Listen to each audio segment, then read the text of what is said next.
Hello and welcome to the Handicapable Black Woman Throne Room. My view of humanity is a whole new tea. Hello and welcome to the Handicapable Black Woman Throne Room. My view of humanity is a whole new tea. And today I'm going to be talking a little bit about like teaching and thinking outside the box. And I'm probably going to I know I have not done a normal podcast episode on my podcast network thing, and or I have not done an episode on the Handicapable Nerd channel in a couple months. I've been trying to do an episode almost every single day. I think I've missed only 2 days in the last 5 months. Yeah, about 5 months. So I think congratulations to myself for that, because trying to finally finish my novel and get 3 of my children's books that are done, but I'm going to be having a business series soon, because especially just trying to start a business with a disability, and even while black, because you don't even know the things that palm colored men try to tell me, or they tell me they need to teach me how to do something that either they don't have the education for or experience, or I'll just keep it there. I'll keep it nice. But anyway, I say all that because it's like I'm working on so many things right now, and I'm trying to get things going, especially in a certain flow, because by the time spring and summer comes, I would love to be able to start going to different festivals and things to start promoting and selling some of my trinkets, and possibly also some of my books. I want to do book readings and things like that. And with a lot of the things that I am doing and some of the things that I've done, but is a continuous process, I try to teach in the classroom. I taught K through 8 at the same school for 3.5 years, and I did substitute teaching where I did some long-term sub like assignments on and off for about 2 years. And then I volunteered for so many different children's nonprofits and things like that, doing like hands-on projects and stuff like that with them, and et cetera, et cetera. And then also adjunct professor. It's like whenever they need me, I go in. But Generation Z is really, because okay, I'm gonna spill some tea on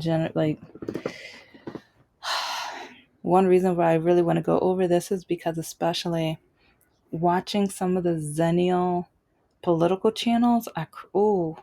It's like there's some good ones that like the progress. And yeah, you know what? I guess I am being uh choosy, because yeah, there are some great and amazing progressive liberal ones, but then it's like I forgot the name of these 4 black guys, but they are full Republican, and but some of the ignorant, arrogant, naive, idiotic things they say, I'm just like, no, oh, are you kidding me? And then the basis of who they get their quote unquote knowledge from is astounding. But anyway, it's like I taught a lot of Zennials. Like some of the students were millennials as well, but a lot in the college realm are new adult Zennials. And one thing that I kept coming across is that they don't want to learn. They don't. And or they all want the same exact thing that they had K through 12. And that is, give me a chapter to read, let me fill in the blanks, let me just remember some definitions, and get my easy A or get whatever grade that they choose to work for. Or some of it's not choose to, because I know especially with some learning disabilities, and I think some students were even shocked that, especially I understand because I had an undiagnosed disability for majority of the time, but with the pain I was going through, I understood. I had empathy whenever sometimes the students, excuse me, sometimes when the students wouldn't fill out the paperwork at the office or at the school with their disability because some of them were ashamed. Some of them didn't want to be babied or looked at as they didn't want to learn. And part of me was just like, no, you have a disability. It's like, I'm so glad. Like, some of them, they didn't tell me until the like last 3 or 4 classes of the semester, and I'm like, why didn't you tell me? And then I would tell them that ways where I would have let them prepare and do the projects and things. They're like, oh my gosh, that would have worked perfectly. And I'm like, I know. It's like when I tell, like, at the beginning of each semester, I tell my students that well, I have a dry mouth anyway. I tell my students that I have 3 degrees, 3 certifications, and my master's is in teaching and training with technology. And with that, it's like, okay, I'm going to start off because I know some people are like, why is Miss Frizzle in your title? Miss Frizzle, I know she's a fictional character, but she's kind of like my fictional hero. I love how she thinks outside the box. She doesn't just think, I mean, I love books and I love reading and researching things, but I love the thought of let's take the kids, the students, deeper into the subject. Let's teach them how connected they can get it. And if they're not interested in the subject still, okay, yeah, whatever. But at least they had an opportunity to have hands on experience. And some people might be asking, why am I doing this subject? Well, now that after you guys, well, okay, those who had voted for the person that's about to be in the White House in a week and a half or whatever, yeah, y'all chose what's about to happen to happen. But then you guys also chose for 2 gentlemen to basically dog some of you guys out and say that well, yeah, I don't, well, he probably talking about me too because he said the American educational system, but he failed to realize that especially with some people, we continuously learn, we continuously study. But he basically said Americans are just stupid. And I was like, dang, okay. And I don't know, it's just, okay. And I'm not saying I'm just giving tips or things with this episode, but especially politically, after all of us have heard how they think about us, what they think about us, and especially after, like, if you're new, I have several episodes where I even talk and like discuss, well, to myself, like some of the things I've done in the classroom, how I talk to my students, how I try to like get as much information and try to create like real life situations and circumstances within that subject.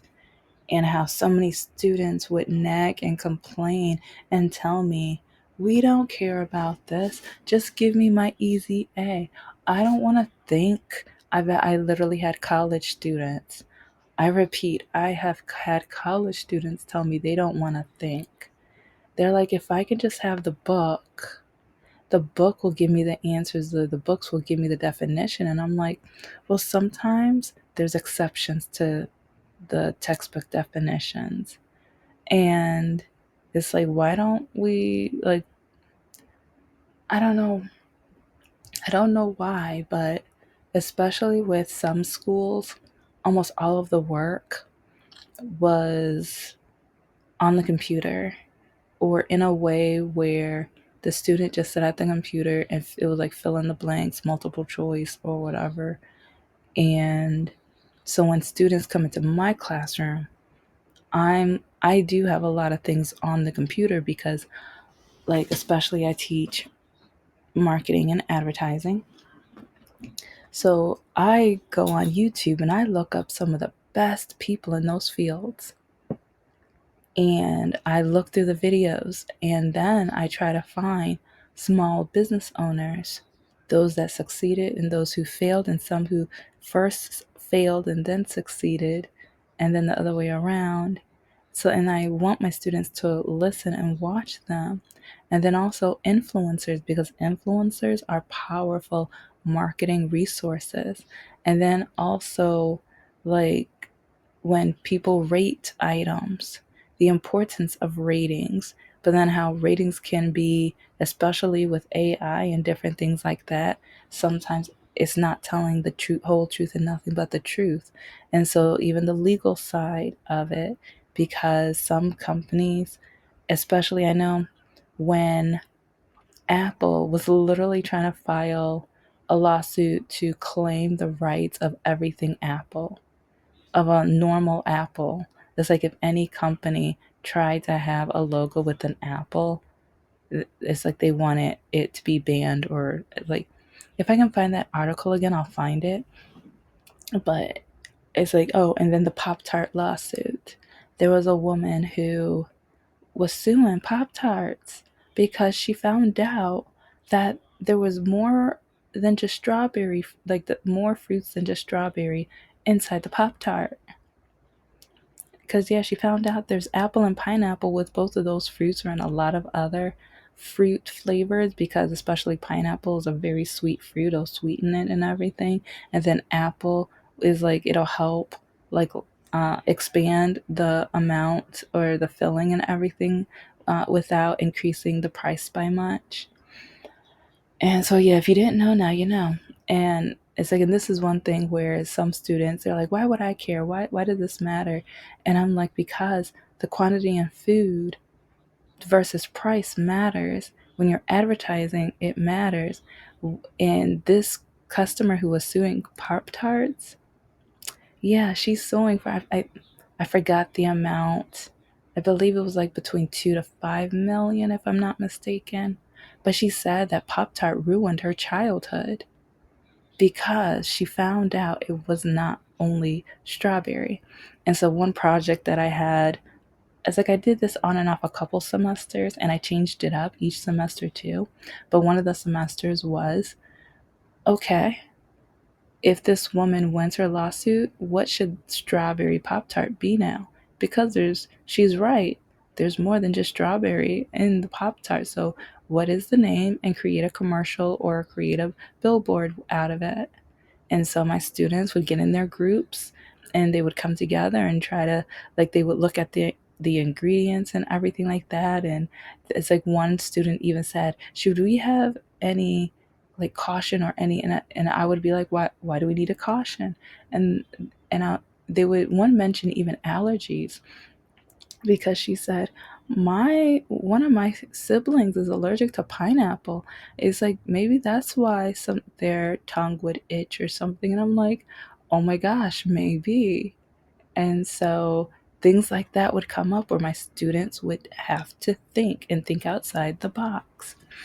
And when I taught elementary school, and I guess I'm gonna have a lot of episodes of these because these are only a couple of the ideas, but with my elementary students, we were, like, I taught them about nocturnal animals, and I did such a great, like, yeah, pat myself on the back. I did such an amazing job that they were playing for at recess outside, and some of them, they found a couple snails, and they remembered the snails are nocturnal, and they came up to me. They're like, it was like, we found snails. We found, look what we found. Look what we found. They were so excited, and I was like, oh my gosh, that's so cool. And I was like, be gentle, because it's like one of them like brought one over. So I was like, with their shells, please be careful.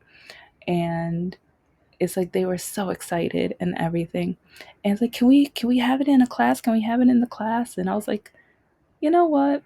Why not? Because, like, yeah, I don't know. It's like, I always, like I said, Miss Frizzle's one of my fictional heroes. And whenever I teach, sometimes I wonder, how can I bring a little happiness, or how can I bring a little bit of the magic school bus into the classroom? And then all of a sudden, all of my first graders wanted a snail. And so, yeah, each one of my first graders had a snail. And they just didn't have a snail, but I turned it into several different learning opportunities, to the point where parents were coming in because they had to meet their child's snail. And with some of them, I found some non toxic nail polish. And so, like, to color code so that my students can tell their snails apart and everything. But I remember one student named her Strawberry, and but one experiment I put, well, like, I know, like, well, the snail was named Strawberry, but we had fruit, so we had different strawberries. We had some oranges, like, because I asked the lunch lady if she could give me some of the leftover snacks, like the fruits and vegetables and stuff. So I had fruits, I had vegetables, and I created a chart and I listed all of the items that were in there. And so the students got to have a hypothesis, and they got to guess which one would the snails eat up first. And it's like they were so excited, and it was so amazing because students would then go home and they would tell their parents, we're almost out of strawberries. At like after they're gone, can we get more? Like, can you go to the store? Or some of their parents worked at a grocery store. It's like, if there's any that the manager says that you guys can get rid of, can you bring those so we can feed the snails? And lo and behold, like, one of the parents brought some, like, carrots and strawberries and a couple other goodies, and oh, the snails loved them. And it's like, yeah, I gave them a thank you card for that. And also, a lot of schools who can afford it, they bring their kids to uh, animal shelters, and the kids can read to the cats and dogs and stuff. So I created it in a way where the students got to make a reading room out of either like a shoebox or a can or something. And so during reading time, they would gently grab their snail, put them in the reading room, and they would read to the snail. And so with phonics and stuff like that, sometimes I would is like I would look up stories with certain phonics and things, so that I was trying to get their reading level where it needed to be, because this was near the end of the school year. And but yeah, they would go home. Oh my gosh, guess what, Mom? I was like, I did great with the PH sound. Do you know the PH makes the same sound as F? And so it's like, it was amazing because I kept having parents come in. But then middle school, I was trying to do that stuff, but the middle schoolers were not having it, because I've said in other episodes, teachers, and sometimes, yeah, let's just say some of those teachers absolutely disgust me. And I know in the Bible it says forgive, but how do I forgive teachers who on purpose fail their students and they don't care about them whatsoever? And some of them even cheer students on to start fights and things, and or they tell students, don't listen to her, she's trying to make you white. See, she's trying to teach you. She's trying to turn you into a nerd. Why do you want to be a nerd? No one's going to like you then. And so that makes me, like, I remember, like, when I kept hearing about this whole Elon Musk and that Vivek guy, whatever. It's like, they, it kind of made me think of, like, well, it's like, I don't agree with them at all. Like there are a lot of brilliant people in America, and some who, because of financial reasons, weren't able to get the trade certification or higher education that they desired. And that's one reason why I feel like we should have free education, or especially higher education in community college at least. But yeah, they don't want that. They want to take away education, but then bring over people from, like, and like, and that's the thing, it's so complex, because I love diversity and I love meeting people of other cultures. But then I don't like when you want to take away the opportunities from people in this country. You keep saying America first and like the whole MAGA movement, all this other stuff, but then when it's time to allow them to shine, you take it away. And you tell them that they're not smart. You tell them that they're wrong. You tell them that the education is stupid. And I'm just like, no, no. But then it's also frustrating because I've witnessed some of it and I see how some teachers don't care about their students. And I know as a whole, our average reading level is like third to fifth grade level. And I've dated, oh my gosh, some of the guys I've dated, I was like, oh, yeah, I didn't know, like, cause like back then I didn't know. It wasn't until later I was like, oh, that's why they could hardly read. Okay, I got it now. At first I thought maybe they're just having a rough day. Maybe it's just a slow. I had no idea. But then, especially once 45 started bragging that he loves the uneducated, and I started doing research, and I was like, oh, okay, this and I'm terrible at math. I'm gonna say that. Yeah, it's like I was happy when, well, I told my whole the geometry and the math situation, like thing that I went through in school. But I was so happy and proud when I finally got that B plus near the end of the year. But who? Yeah, math is not my subject. But writing, reading, and English, it, well, I can't stand grammar still, but it's like I got the, but I remember I took this one test when they were testing twins and stuff years and years ago. And when I was in fifth grade, I found out that I was already at a 11th grade reading level. And I think my mom was shocked too, or even my fifth grade teacher wasn't shocked, because I remember I was writing poetry and like some of the things I was doing and how I was playing around with the words. She was just like, are you kidding me? Are you serious? So, but it's like, I know we all have our talents and I know we all have our weaknesses. Math is my weakness. It's like, but since it's my weakness and I know different ways that I needed help to learn, it's like going back to the elementary kids. I created the alien grocery store. And so I would have like marbles as like some kind of alien, like form, like rock or whatever. And then I would have pink erasers as like maybe lava rocks and like from this planet. So I would have different, like, and I would change it up each time, and I would put prices for each one. So then the students would be, I would put them in groups, and I would always have like a strong person in each group and then someone who needed some help in each group, so that it's like maybe the strong person would kind of give them tips and hints and things like that. But yeah, the students loved it. They got home. We did the alien grocery store again today. And it's like there was one parent who, it's like they brought, or they let me borrow some, like some items, because they were really cool. I'm trying to remember what it was, but they were like, this kind of looks like an alien art form thing or whatever. And so I remember one of my kids came to the classroom, took it out their book bag, and they were like, my mom and dad said we can borrow this for the next time we do the alien grocery store. And I loved it. I loved it because the parents saw what I was trying to do.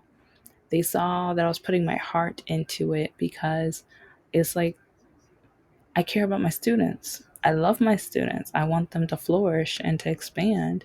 And with my college students, I was only able to do it one time, one because of COVID, and two because a lot of the students were so lazy that I wasn't going to spend my money. But I would bring one of my business friends sometimes, like if they looked young enough, I would kind of have them, I would tell them dress like a college student. And if one of their family members was a college student, I'm like, okay, let your college student dress you. And so they would come into the classroom and everything, pretend they were a student. And once, if they saw that the class worked well enough, or they put effort and they weren't lazy, then they would give them an assignment. Like at like the next time they would come in their suit. And so then the class like, oh my gosh, you tricked us. And so then my students would be able to then learn from them, interview from them, because one time it was like do a website makeover, and like I taught my students different things about search engine optimization, keywords, images, and the importance of ratings and things like that. So it's like they would look at my friend's website, and in their different groups they would like analyze, okay, from what we learned in class. And then throughout the semester I showed students different websites, and I would tell them, go to your favorite websites. What do you like about them? What attracts you? What makes you stay on them? And what's the font? Because some websites, their problem is the font. Yeah, oops. But and or the color and the differentiation of color, font size, especially when a large part of your demographic is older in age, et cetera, et cetera. Yeah, that's a whole different subject. But whenever I did that, it was amazing. Students loved it. And like even the business person, it's like they had fun because sometimes they would learn from my students, because they would ask questions, and like my friend was like, oh, I've never thought of that. And so I it was just amazing because the brainstorming that was possible. And that one semester where it worked out, yeah, I bought pizzas the last day, and like they came in and we all had pizza, we talked and chatted, and I congratulated everybody. But I could only do like, there were two other semesters, might have been two or three, but my last class where I was supposed to do it, I had two specific students who were just nightmares for me.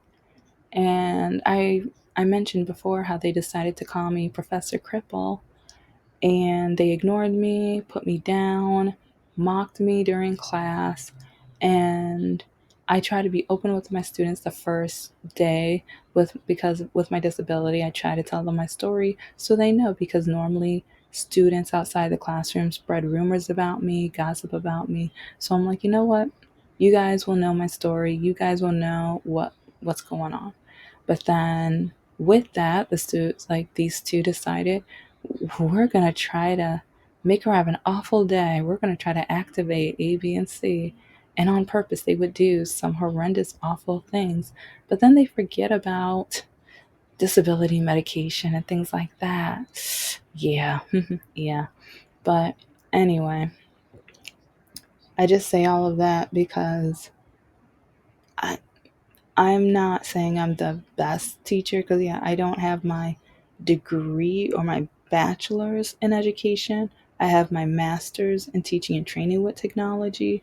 But then after, like, oh, when it came to the behavior stuff, oh, I still need classes in that one when it comes to K through 12. With some class, like when the students want to learn, great. But when students, especially in some environments, and they don't want to learn, bless your hearts, teachers. Bless you. And you do not get paid enough. But anyway,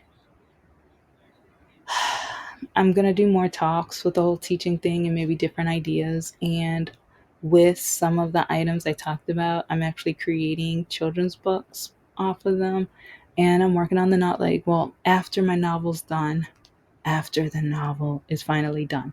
But anyway, just know this is the Handicapable Black Woman Throne Room. I am a woman, I am of color, and I am handicapable. But most importantly, I am human.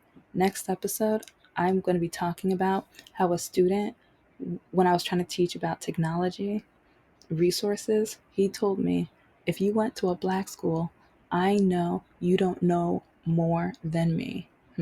And so please put an image or an icon of one of your favorite school supplies in the messages below. I'll talk to you soon.